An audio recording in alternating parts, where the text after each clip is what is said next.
This video, people, is mostly revolving around the disingenuous facet of human beings. And for those of you that have watched my videos for many years, you'll know that it's a constant theme.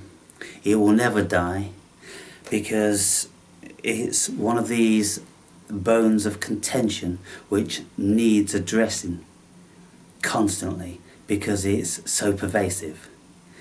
And so in recent times I have been decrying the value of self-proclaimed Christians.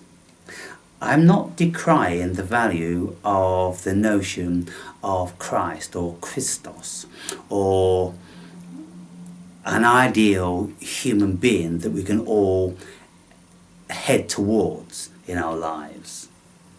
At the end of the day, we have a choice between the worst version of ourselves and then the best.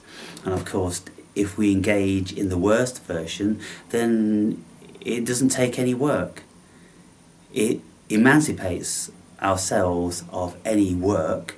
But if we want to do the inner work and to be a better version of ourselves, then it takes time, energy and effort. And along the way, I think it's absolutely imperative to be explicitly honest and open and reveal one's failings and leave them open for discussion. And so those of you that have been long-term viewers of mine, you'll see that I put everything on the table. I've never tried to be anything I'm not. In actual fact, if any of you get to thinking that I am something, then I've always brought that notion down. Because the last thing I want is to be put on a pedestal or considered to be someone's guru. You're your own guru, people, and I've told you that from day one.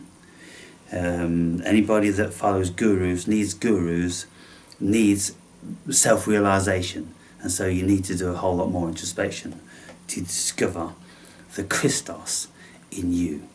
Now, this book, as with all of Jung's books, very complex, very dense, drawing on such an enormous amount of knowledge. And in these sentences and paragraphs as I'm going to be reading, there is always references to mythological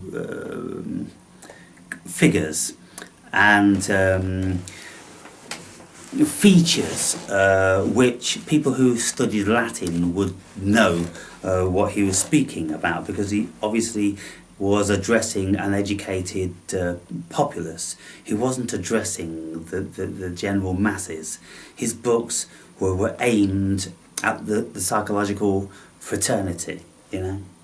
So this heading, the archetypes and the collective unconscious. So hitherto he's been speaking about what archetypes are and you know, facets of the collective unconscious. And this bit that I'm going to be reading now is titled Subjective Transformation. And so it's like 3 pages long. 1, 2, 3. Now it's 4.5 pages long. And for those of you that got the Constitution and want to learn and want to look at something and introspect and take it on board, then you'll have 10-15 minutes of your life to spare. Those of you that don't, then, I don't know, look for the next cooking video, I suppose. Transformations of personality are by no means rare occurrences. Indeed, they play a considerable role in psychopathology, although they are rather different from the mystical experiences just discussed, which are not easily accessible to psychological investigation. However, the phenomena we are now about to examine belong to a sphere quite familiar to psychology. And this is headed diminution. I can never say this word. Diminution.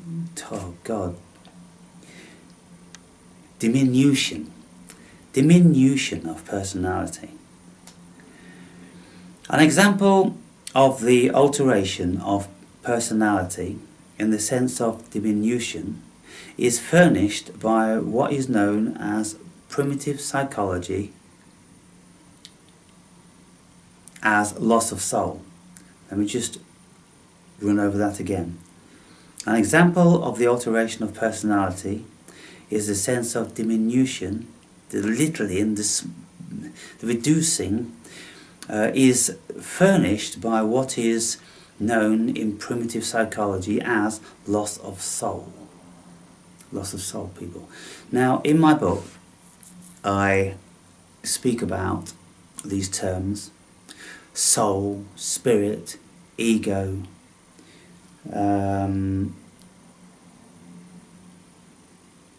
inner personality, the self, because all these words very often can be interchanged by the uninitiated, or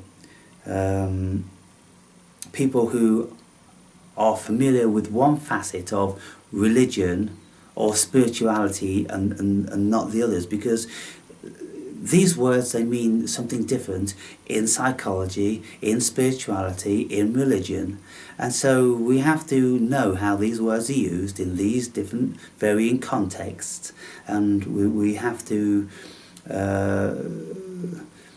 pave the pathway of what we are going to be speaking about and from what perspective. And so in my book I state what I mean when I'm speaking about soul, spirit, ego, and other facets of what could be considered to be relating to the human being, like the persona, and eternal consciousness and God consciousness and all these sorts of things.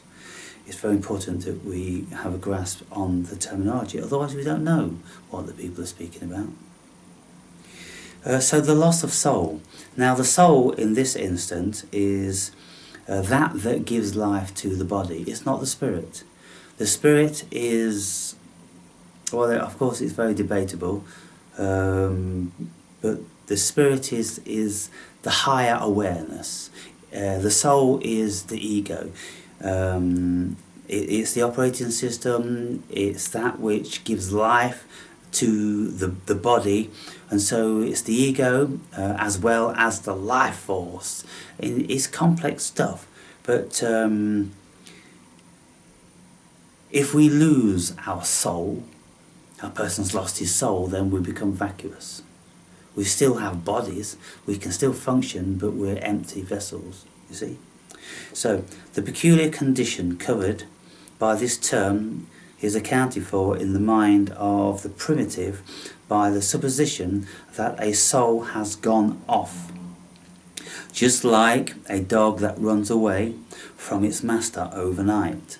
It is then the task of the medicine man to fetch the fugitive back. Often the loss occurs suddenly and manifests itself in a general malaise. So your soul just ups and leaves for whatever reason. Well, I spoke about this in The Dark Night of the Soul, which was a term coined by St. John of the Cross in the 1500s, when he went into the deepest of repression and found himself devoid of anything. Any spirit, any life force at all, just desolate, a desert, until we manage to pull ourselves out of that and we pull ourselves together and we become soulful creatures once again. The phenomenon is closely connected to the nature of primitive consciousness, which lacks the firm coherence of our own. We have control over our willpower, but the primitive has not. Complicated exercises are needed if he is to pull himself together for any activity that is conscious and intentional, and not just emotional and instinctive. Now, of course, if we were emotionally instinctive, then we're just operating without any rudder. You know, we're a ship or boat out on the ocean without a rudder, and it's just bobbing here, there, and everywhere. There's no direction. There's nothing at the helm, you see. And so we can still have emotions, and we can still, you know, go up and down within the realms of emotion. But there's nothing else going on. Our consciousness is safer and more dependable in this respect, but occasionally something similar can happen to civilized man. So he's just been speaking about the primitive man because he spent a couple of years in Africa studying the natives there, and he was listening to the medicine men and people speaking about how they see the world and what the human being is. And but what he noticed was there was something which was prevalent in those native primitive, so-called primitive peoples, which was prevalent in, you know, so-called advanced Western people. And it's the human psyche, it's the collective unconscious. It's the same all over the world. But occasionally something similar can happen to civilized man, only he does not describe it as loss of soul, but as an abasement du nouveau mental, a new variety of mentality. Janet's apt term for this phenomenon. It is a slackening of the tensity of consciousness, which might be compared to a low barometric reading, presaging bad weather.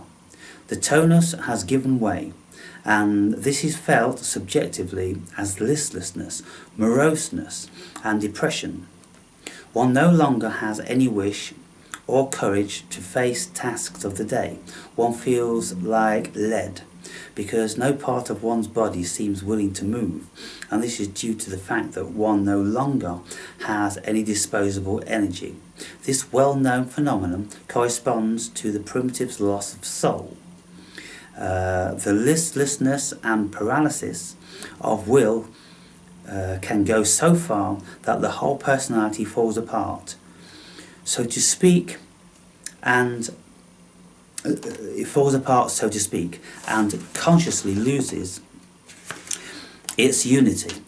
The individual parts of the personality make themselves independent and thus escape from the control of the conscious mind. As in the case of an aesthetic area or systematic amnesias. The latter are well known as hysterical, loss of function, that variety of phenomena. This medical term is analogous to primitive loss of soul. So he's speaking here about the primitive loss of soul, how they've described it, but St. John of the Cross described it like that in the 1500s. And so I would have thought Jung would have been aware of that, but maybe he considers somebody from the 1500s to still be quite primitive. I don't know what he was meaning by that. A basement du nouveau mental, a new variety of mentality, can be the result of physical and mental fatigue, bodily illness, violent emotions and shock, of which the last has a particular deleterious effect on one's self-assurance. The abasement always has a restrictive influence on the personality as a whole. It reduces one's self-confidence and the spirit of enterprise, and as a result of increasing ego-eccentricity, narrows the mental horizon. In the end, it may lead to the development of an essentially negative personality, which means that a falsification of the original personality has supervened. So if your spirit has been crushed, if your soul has been crushed, if the soul has vacated the body, then you are negative, lethargic, and you don't want to do anything, because your life force has exited. Enlargement of personality. The personality is seldom in the beginning what it will be later on. For this reason, the possibility of enlarging it exists, at least during the first half of life. The enlargement may be effected through an accretion from without, by new vital contents finding their way into the personality from the outside and being assimilated.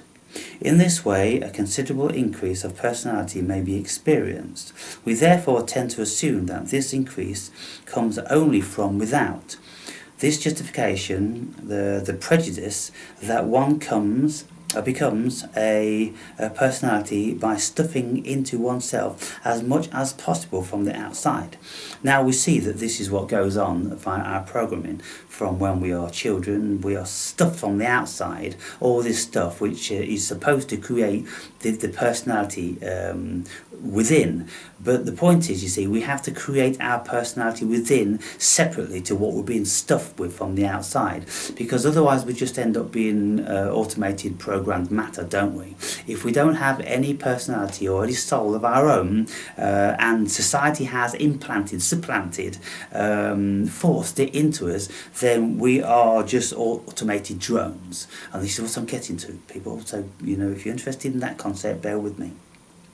But the more assiduously we follow this recipe, and the more stubbornly we believe that all increase has to come from without, the greater becomes our inner poverty.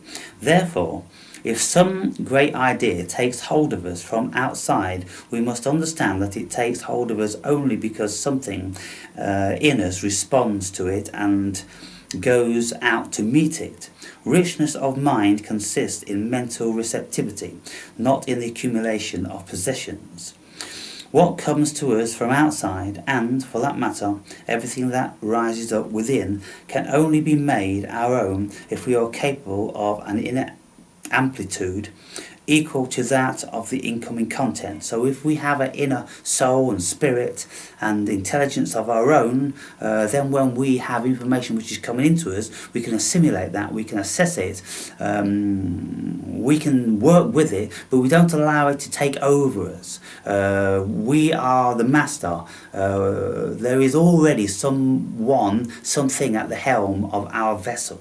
And it's just like the captain of the ship bringing some navigation figures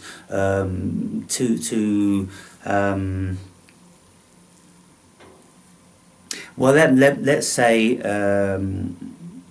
whoever is in control of the navigation. I think that's the bosun. I think the bosun is in control of the rigging and the navigation as to where the ship is going, and then they present that information to the captain, and the captain okays it or not. So we have to make sure that we have something inside which can decipher this information and make choices which are our own, and we are not just blindly following and being subservient to outer forces. Real increase of personality means consciousness of an enlargement that flows from inner sources. Without psychic depth, we can never be adequately related to the magnitude of our object. It is therefore said, being quite truly, that a man grows with the greatness of his own task, but he must have within himself the capacity to grow, otherwise even the most difficult task is of no benefit to him. More likely he will be shattered by it. And so how many people find life completely overwhelming? They find learning new stuff overwhelming in the presence of a lecture or conference or a class where you've got to take on board stuff. Most people find the absorption of information very exhausting because they don't have anything inside to meet it with. If you've got something inside to meet it with, you go, oh yeah, okay, cool. But if you, what do you mean by this? What do you mean by that? It's all new. Of course it's overwhelming, but it's very taxing, isn't it? A classic example of enlargement is Nietzsche's encounter with Zarathustra, which made the critique of an aphorist a tragic poet and prophet. Another example is St. Paul, who on his way to Damascus was suddenly confronted by Christ. True though it may be that this Christ of St. Paul would hardly have been possible without the historical Jesus. The apparition of Christ came to St. Paul not from the historical Jesus, but from the depths of his own consciousness. So here it's saying that, okay, so Paul on the road to Damascus, he had this vision of Christ, this spiritual awakening, but it couldn't have been possible unless he already had the potential for it inside. If you're a dead, non-spirited person, soulless, then you will never be able to receive the light, you see. But it's just like going to a conference or a class, or reading a good book when you go, wow, that's awesome, because we already knew it, didn't we? And that's the thing, we have to already know this stuff, people. And spiritual people, spirited people, soulful people, they do already know it. But vacuous, empty husks, they don't know it, and so they can't receive it. When a summit of life is reached, when the bud unfolds, and from the lesser the greater emerges, then, as Nietzsche says, one becomes two, and the greater figure, which one always was, but which remained invisible, appears to the lesser personality with the force of a revelation. He who is truly and hopelessly little will always drag the revelation of the greater down to the level of his littleness, and will never understand the day of judgment, for his littleness has dawned. So he who is little inside, he who doesn't have what it takes, will always bring that information down to nothingness, and it will never make anything of it. But if you are great already inside, then you'll meet the greatness outside, and between the two of you, then you will be great, and you will do something that's great, instead of destroying and diminishing and rejecting. And that's what the vast majority of people do, don't they, these days? They destroy anything that's good. And how many times have I chastised you, the viewer, for not managing to comment on what I'm saying, because it's too complex for you. You just don't have anything to say, because what I'm saying doesn't meet with what lies within your breast. There's nothing there, because if there was, then you would be compelled to conjoin yours with mine, to marry up the two, and to express it, and to bring birth to something new between us, you see. That's what you would be compelled to do. But as very, very few of you are compelled to do that, you don't have what I'm speaking about. And, you know, I'm sorry if you find this demeaning, but, you know, I'm not the only one that said this. It's been said for thousands of years. And that's what's exactly being said here. But the man who is inwardly great will know that the long-expected friend of his soul, the immortal one, has now really come to lead the captivity captive. That is, to seize hold of him by whom this immortal had always been confined and held prisoner, and to make his life flow into the greater life, a moment of deadliest peril. Nietzsche's prophetic vision of the tightrope walker reveals the awful danger that lies in having a tightrope walking attitude towards an event to which St. Paul gave the most exalted name he could find. Christ himself is the perfect symbol of the hidden immortal within the mortal man. Ordinarily, this problem is symbolized by a dual motif, such as the Dioscuri, one of whom is mortal and the other immortal. An Indian parallel is the parable of the two friends. This one enjoys the ripened fruit, the other looks but does not eat. On such a tree my spirit crouched, deluded by its powerlessness, till seeing the joy how great its Lord, it found some sorrow swift release. I don't grasp entirely what that little poem was about. I've never had an aptitude for poetry. It's never meant anything to me. But again, just to reiterate this, if you don't have the wherewithal, the soul, the spirit, the connection to God consciousness, if you're empty husks, you can never meet this wonderful stuff. When you are confronted with it, you won't recognise it, and the vast majority of people don't. I'm getting to the end here, people. There's a point here. Another notable parallel is the Islamic legend of the meeting of Moses and Khidir, to which I shall return to later. Naturally, the transformation of personality in this enlargement sense does not occur only in the form of such highly significant experiences. There is no lack of more trivial instances, a list of which could easily be compiled from the clinical history of neurotic patients. Indeed, any case where the recognition of a greater personality seems to burst an iron ring around the heart must be included in this category. So, at some stage, whatever is in, it can burst out. And there is no specific realm where that occurs. And Jung was a psychiatrist, and so he was dealing with patients who were psychotic a lot of the times, and he observed all these things. Change of internal structure. We now come to changes of personality which imply neither enlargement nor diminution, but a structural alteration. One of the most important forms is the phenomenon of possession. Some content, an idea, or a part of the personality obtains a mastery of the individual for one reason or another. The contents which thus take possession appear as peculiarly convictions, idiosyncrasies, stubborn plans, and so forth. As a rule, they are not open to correction. One has to be an especially good friend of the possessed person and willing to put up with almost anything if one is to attempt to deal with such a condition. I am not prepared to lay down any hard and fast line of demarcation between possession and paranoia.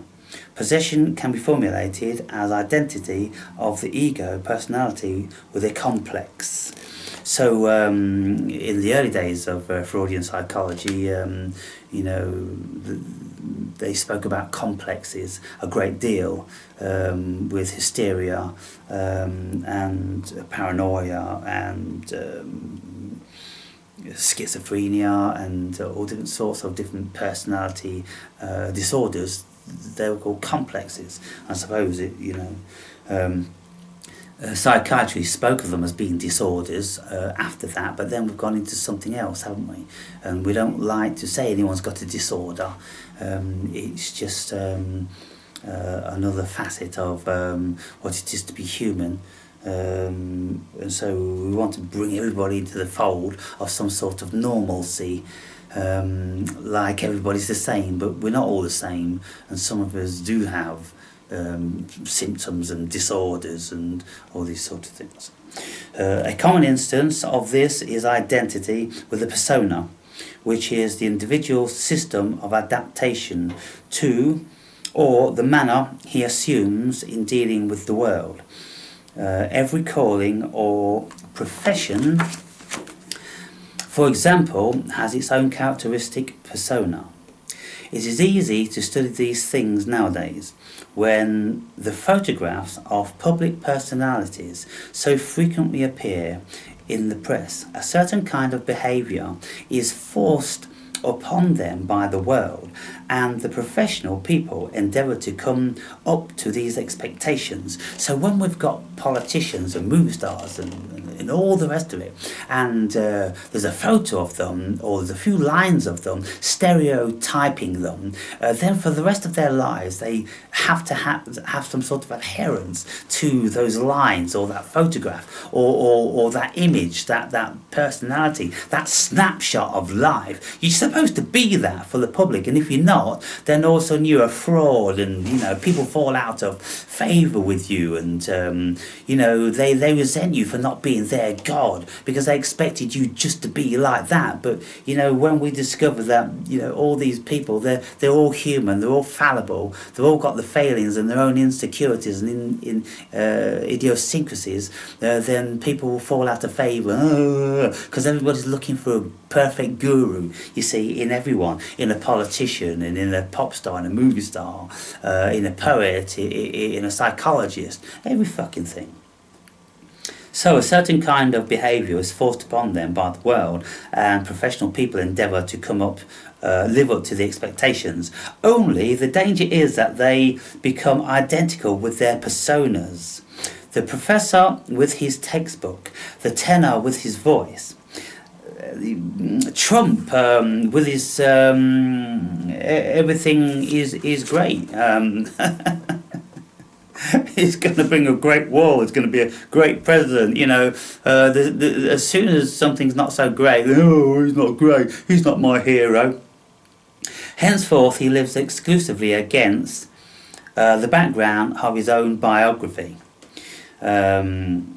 For by that time it is written. So, you know, even before your biography is written, the public write it for you. They write what you're supposed to be forever and ever. And so you've got to live up to that. But the point is, you're a human being, your whole life's ahead of you, and you're not going to be living up to that. You have yet to write your fucking biography. But the public don't want to allow you to do that. Then he went to such and such a place and said this or that, etc. The argument of De Niro has grown fast to his skin, and a desperate decision like that of Heracles is needed if he is to tear this Nessus shirt from his body and step into the consuming fire of the flame of immortality. All these mythical things, you got to, you know, be versed in them to know what is being said. One could say, with a little exaggeration, that the persona is that which, in reality, one is not. We are not the persona. But the public want us to be the persona. Everybody wants us to be the persona. How many of you have wanted me to be something, and then you come on and you find, you know, one of my videos, and I'm speaking about X, and you want me to be that. You want all my videos to be that, but I throw a spanner in the works and I'm something else the next day. I'm a shapeshifter, and this is why, you know, I can't and don't want to build up a following of thousands of subscribers, because I'm not stereotypical. I'm not going to be giving you the same shit day in and day out. When we look at people on YouTube, we look at people that are around these days, and they've got a format and they stick to it, and that's what people like. They like to be able to go to a watering hole to know how sweet that particular water is.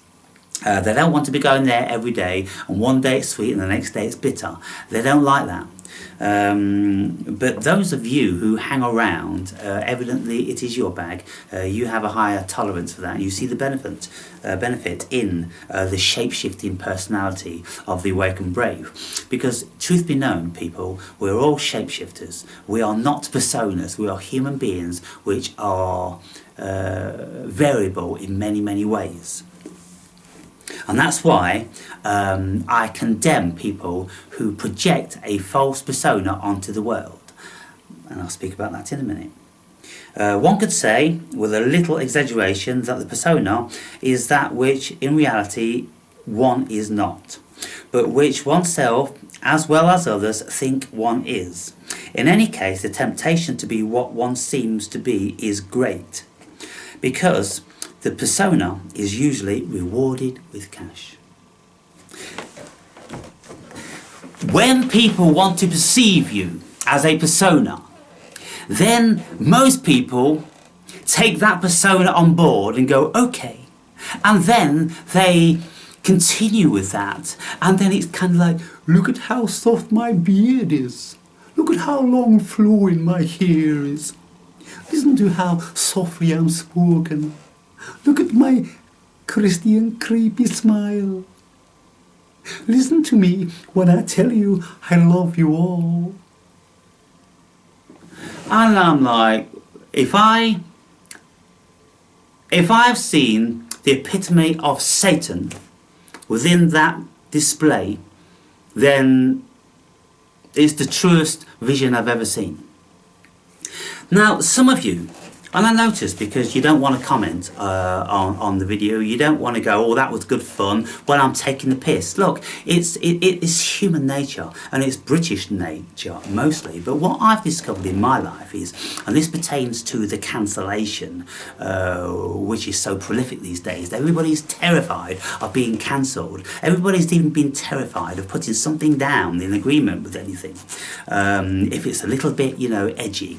And so when I was growing up, everybody was taking the piss. We'd be taking the piss. That's just like we're noticing people's idiosyncrasies and you know, differences, and we'd be mimicking, and would be, you know, taking the rise out of them, and this would be perfectly acceptable and great banter. People don't do it anymore. You're not allowed to do that. You're not allowed to point out people's differences and personality quirks and things like that. And that's why the world has become very dull. And that's why none of you could, you know, comment on when I'm doing that satire of the chosen one, Yeshua, speaking about Christ and the 12th dimension. Look, quantum physicists, at the absolute outermost stretch of their imagination, only speak about 11 dimensions. Most of them accept 9 dimensions. And sometimes they go, oh, possibly 11 dimensions. But the Baba Yeshua wannabe Christ, he's speaking about the 12th dimension. It's one over and above anything quantum physics has ever come up with. And that's where the Christ lives. And that's where we can go, you know. We can go up into the 12th dimension. And that's where everybody loves everybody. And they smile like this. Do you want to live in a world like that? I know for one, I fucking don't. I want to live in a world which is real. And the world in which I live in is fucking real. Because I see the bullshit through and through. And I call bullshit at the drop of a fucking hat. And when you've got fuckers like that, completely disingenuous,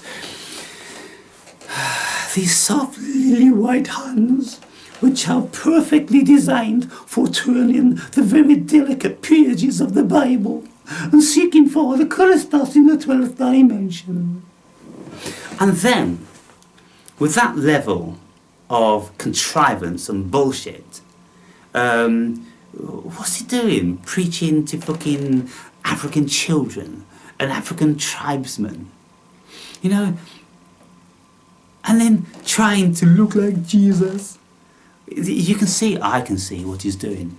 I can see exactly what he's doing. He wants to be his own mini Messiah, and where better to do it than in places like Africa, whereby with the village people, you know, you're going to get away with it to the greatest degree. And then when you come onto your videos and you've got your lovely leaves in the background and you've got your long flowing beard and soft hair, and then you can start speaking about if you want to support these poor children, then please make a donation and we can make their lives much more valuable and enriched. Really? Really? As I've said, I lived in Africa for 3 years. I travelled quite extensively around several countries, and I never found anybody desperately in need of the white man's charity. I found everybody just doing fine. You know, lots of these tribes living in straw huts in the arid desert, they were just doing fine. Whenever I went to their villages, they were full of smiles and hospitality, and all the kids were running around with joy beaming from them, as a comparison to Western children, miserable fat little fecks that know nothing about the natural world, know nothing about anything outside of their fucking Game Boy. What's going on? Oh, please, support these poor children. They're not poor. they are the richest on the planet. And they've been surviving in that way for millions of fucking years. And they didn't need you to do it, Mr. Baba, Jeshua, fucking wannabe, Jesus, guru, bloke. And so, some of you go, oh, Christians, oh, yeah, they're just, they're nice and they're okay, or they're harmless. They're not harmless. How many of you know anything about the Catholic Church? Are they harmless? How many of you know about how Christianity and Catholicism has been a scourge on the whole fucking world, culling indigenous peoples' beliefs and myths and all of their indigenous spiritual connection? They killed it. The Spanish conquistadors killed millions and millions, and it's been going on ever since. And you, in your ignorance, you consider that Christians are okay. They're not okay. I'll tell you what's okay. Anybody that's spiritual and has got a connection with spirit, and they live by the natural law, then they're okay. Anybody that's preaching and promoting some macabre crucified being on a fucking wooden cross and walking around with it and displaying it as if it's something wonderful and beautiful, it's the scourge of the planet. And how many of these people who say that they're Christians have so many failings, just like the rest of the human beings? Of course we all do, don't we? I mean, we're all human beings, so why pretend that you are holier than thou, and Christ is your saviour, and you're such a good, kind person? Behind the scenes, we've all seen it. Or maybe you haven't seen it, maybe your heads are still stuck up your arses. I've seen it, travelling around the world. I've seen it too many times. I've seen Mexican cartel, who are the biggest fucking murdering mofos on the planet, that have got Jesus on one arm, the crucifix on the chest, and then they've got human kills on the other arm, and their whole fucking life is given to killing people via drugs and to taking power and jurisdiction over everybody by the power that they exercise from the gun. That's just at one level, the hypocrisy. Well, I mean, when we see that, it's obvious that the Satan is in the guise of Christianity. You know, I would see these people standing around in circle with one person reading from the Bible, and they're all, you know, chanting, and they've all got their hands thrust together like this. What the fuck is going on? What is going on? It's a complete inversion, isn't it? And so then when we look at Satanists, you know, the likes of Aleister Crowley, they say, do what thou wilt. Do what thou wilt, as long as it doesn't hurt anybody else. Now, what's wrong in that? Do what you want, within reason, but don't hurt anybody else. Just live your life, be human. And this, of course, very much tethers in to Freudian psychology, because Freud reckoned that the vast majority of people that came for his consultancy were neurotics, because they weren't doing what they willed. They were people who have suppressed their inner humanisms due to society frowning upon them for being free, being sexually promiscuous. You see, in Africa, Africans are all sexually promiscuous. They don't have any tethers or bounds relating to sex. It's just something that the body does, and if you want to do it with this person, that person, then you do it. And you know, I knew lots of girls with babies from one or two different people, and they'll be looking for another one if they have a baby with somebody else. It's kind of like money in the bank, because if you have babies from certain people, then they will feel an obligation to forward some money. So the mother will always be within some money, because the fathers are going to be sending them from time to time. And if the fathers don't send money for their kids, then they can go out and they can earn money other ways. When they're young, they can do it through, selling their love, their sex. When they get older, then they'll have a little business of some sort. But I never met any of these people which were all bitter and twisted and false. They were what they were,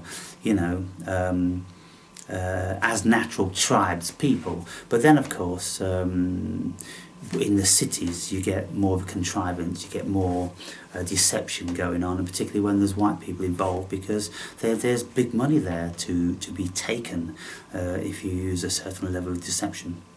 As I encountered, it's all people. And so I've got more to say about Christians and Muslims. Now, in recent times, last night I was reading somebody who was condemning the Quran. Just reading what it says in the Quran is absolutely an abomination. Some of the things, they are absolutely disgusting. But the Muslims have got no idea about these verses, because it's kind of like they're invisible, because from a very young age, just like the preachers do in our churches, they pick very selectively. They go to Matthew, go to John, go to Paul, and then they never go to other parts whereby they're speaking about the abomination of what Jehovah did. They never go to the part where Jehovah says, okay, all you motherfuckers that have not been bowing down to me, all stand in lines of 3, and the person on the right, take out your sword and then stick it into the neck of the person on your left. And on that day there was 2,742 Jews slain because of God's wrath. They never talk about that. Oh no, they just skip over that one. They skip over them. You all sing songs about the tumbling down of the walls of Jericho. Oh, the walls of Jericho came tumbling down. But what happened after the walls came tumbling down? When the soldiers ran in and killed every man, woman, child and animal. And of course, raped most of the animals, children and women before they killed them. That's what actually happened in that battle, and it even says that in the Bible.